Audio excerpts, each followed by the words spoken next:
Salut mes amis pêcheurs.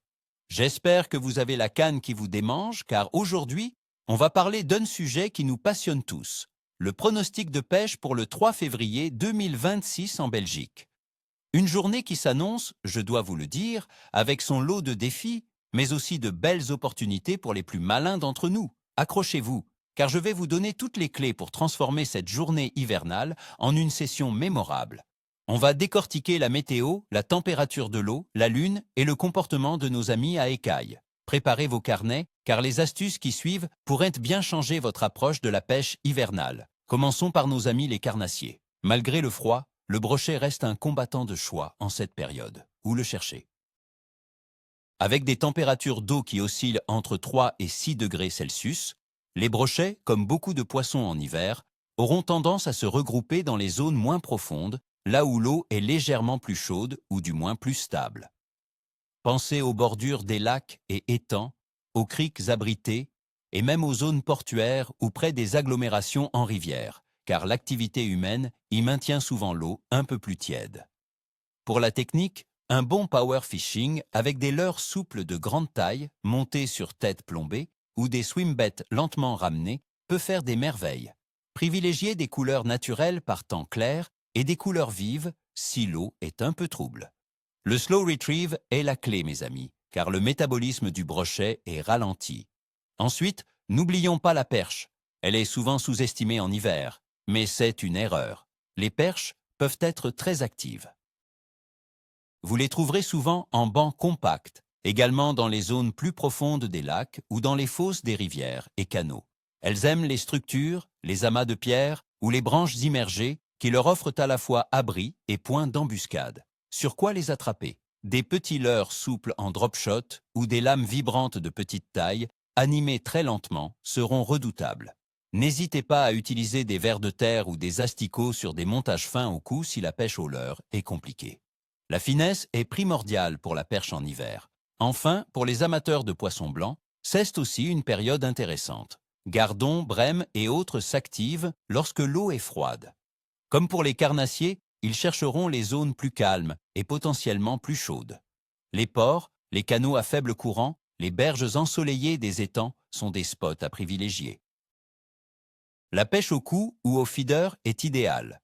Utilisez des amorces peu enrichies, avec des appâts comme le ver de vase, le pinky ou des asticots échés par petits bouquets. Pensez à des lignes fines, des hameçons de petite taille et des appâts présentés délicatement. Un amorçage de rappel léger mais régulier peut retenir les poissons sur le coup. Maintenant, plongeons dans l'analyse des conditions. La météo pour ce mardi 3 février 2026 en Belgique s'annonce relativement douce pour la saison. On prévoit des températures maximales moyennes autour de 9 degrés Celsius, avec des variations entre 6 et 9 degrés Celsius dans la région du Hainaut. Le vent soufflera du sud-ouest avec une force maximale de 4 Beaufort, ce qui est modéré. Attendez-vous à de légères averses intermittentes tout au long de la journée, avec environ 35 à 45% de chances de précipitation. Ces conditions, mes amis, sont plutôt stables, sans grands changements brutaux de pression atmosphérique qui pourraient perturber nos amis les poissons. La température de l'eau, elle, sera froide, comme il se doit en février. Sur nos côtes, l'eau de mer avoisinera les 5 à 6 degrés Celsius. Dans les rivières et les lacs intérieurs, attendez-vous à des valeurs similaires, entre 3 et 6 degrés Celsius. Une eau froide ralentit le métabolisme des poissons. C'est pourquoi ils sont moins enclins à chasser activement et préfèrent les postes offrant un minimum de confort thermique. La phase de la Lune, un facteur souvent discuté entre nous. Le 3 février 2026, nous serons en lune gibbeuse décroissante, quelques jours après la pleine lune qui a eu lieu le 1er février. Selon de nombreuses observations, la période de pleine lune et les jours qui suivent peuvent être propices à une activité accrue des poissons, en particulier des carnassiers nocturnes, grâce à la luminosité supplémentaire.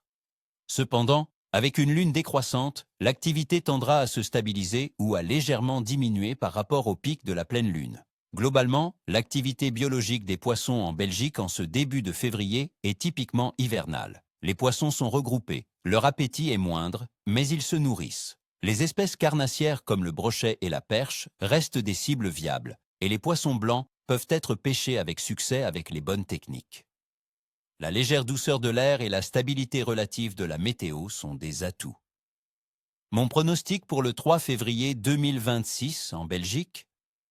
Je dirais un bon potentiel de pêche, mais avec un aspect un peu capricieux. Les températures clémentes pour la saison, le vent modéré du sud-ouest et l'absence de changements brusques dans la pression atmosphérique sont des facteurs positifs. Cependant, les eaux restent froides, ce qui demande une approche technique et patiente. La lune gibbeuse décroissante offre un bon potentiel d'activité mais sans l'effervescence d'un coup de lune idéal. Voilà mes amis, vous avez toutes les cartes en main pour cette journée. N'oubliez jamais, la patience, l'observation et l'adaptation sont vos meilleurs atouts à la pêche, surtout en hiver. Je vous souhaite à tous une excellente session, pleine de surprises et de belles prises. Ni queue ni tête. Si cette vidéo vous a plu et que vous voulez d'autres pronostics et astuces, n'hésitez pas à lâcher un gros pouce bleu, à vous abonner à la chaîne si ce n'est pas déjà fait, et surtout, activez la cloche pour ne rien rater. Et vous, mes amis, quels sont vos plans pour le 3 février? Avez-vous déjà pêché par des conditions similaires? Partagez vos expériences et vos meilleures astuces dans les commentaires ci-dessous, j'ai hâte de vous lire.